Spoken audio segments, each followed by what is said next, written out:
What's up, guys? RDQ and me back again with another video. It's not Valentine's Day. You don't gotta love me, but I would appreciate it if you were to like the video. We're not at Subway, but I would appreciate it if you were to sub to the channel. Now, let's get into the video. Today, we're talking about a topic I really like. Chris Paul is gonna win a championship this year. This year he was traded to the Suns, and it put him in a perfect situation to be able to win a championship this year. He went to a really well-rounded lineup, and with the injuries that came to some of the teams, this is his best shot. If he doesn't get a ring this year, I don't think he'll ever get one because of the fact that he's not willing to give up or take a salary cut in order to go to a title contender. And, there's nothing wrong with that. No disrespect. He wants to get his bag, but I think that this is his best opportunity. If he doesn't get one this year with the Suns, with everything in their favor, I don't think they'll ever get one. They had a perfect playoffs. They start off against the Lakers, which went to a 6-game series. They lost 2, and there was no AD, so that was their series to win. Then they swept the Nuggets, which was easy. Then they went to the Clippers, which went to 6 as well. They lost 2, but Kawhi wasn't there the last 3 or 4 games, so it was their series to win. Now, even if Kawhi had been there, I do think that the Suns would have won regardless because of the fact that Kawhi and Paul George, I'm going to get into it in a video, but Kawhi and Paul George on the court together doesn't work as well as other people think it should, and it's because they don't have a playmaker. But I'm going to make a video on that. But the Suns were the favorites out of the West, I think for sure, because they were the 2nd seed, but they were only 1 game back behind the Jazz, who were the 1st seed, but no one had them coming out of the West besides Charles Barkley maybe, and he has a bunch of bad takes, I'm not gonna lie. But the Jazz are a team that try really hard in the regular season, but when it gets to playoff time, they always end up losing in the 1st or 2nd round. No offense to Donovan Mitchell, he's a great player, but it's just like they don't have playoff experience. So I feel like they need to get more, even though they did get Mike Conley, but I don't think that's enough. They still don't have enough playoff experience among the whole team. So that's why no one really had them coming out of the West. Now, they're going to the finals, whether it's against the Atlanta Hawks or the Milwaukee Bucks. I believe that no matter what team it is, they're going to win.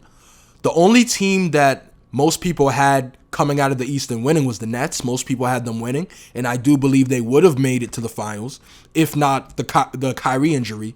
That's really what derailed them and ruined their chances, even though they still could have beaten the Bucks. But, it definitely made it more even not having Kyrie. If Kyrie was there, I definitely think it'd be a different story. It would be an even matchup with the Suns and the Nets. We wouldn't really know who would win, per se.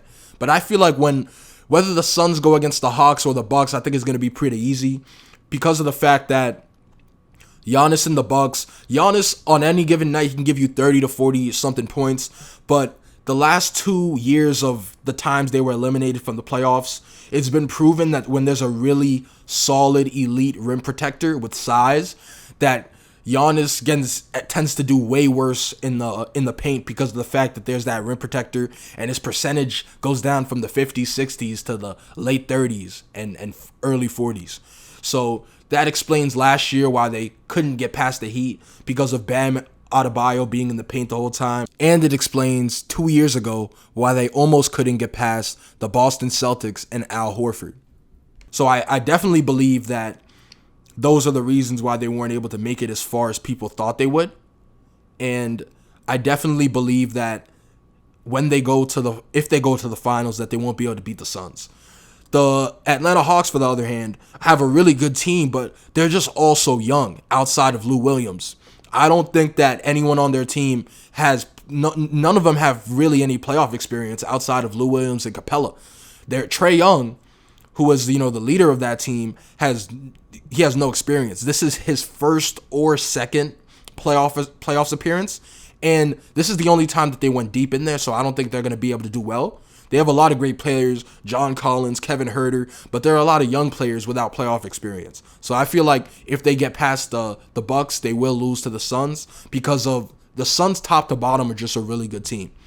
Their defense is really great. They have Chris Paul, who's a great defender, DeAndre Ayton, who's a great defender, Jay Crowder's great. Mikal Bridges and Cameron Payne are, athletic, tall, forwards who play good defense. And Devin Booker isn't a great defender, but he's okay. He's serviceable. You know what I mean? I think that on top of that, Chris Paul being the leader he is and having, over a decade experience in the league, all these playoff experience, all the times that he sniffed the finals and the conference finals, being with the Clippers, and having his time with the Rockets. So I definitely feel like his leadership and the fact that their team, I just feel like better top to bottom, is clearly going to beat whoever comes out of the West. They were really lucky this year with the injuries that happened, but this is the best opportunity for the Suns in all actuality. I think they're going to be able to bring a championship home this year. And, I'm really excited, and I'm going to be happy when I see Chris Paul holding a trophy in the NBA championship this year. That's been enough for now. It's been RDQ and me. I'm going to call it a video. You already know. Socials down below, and I'll catch y'all.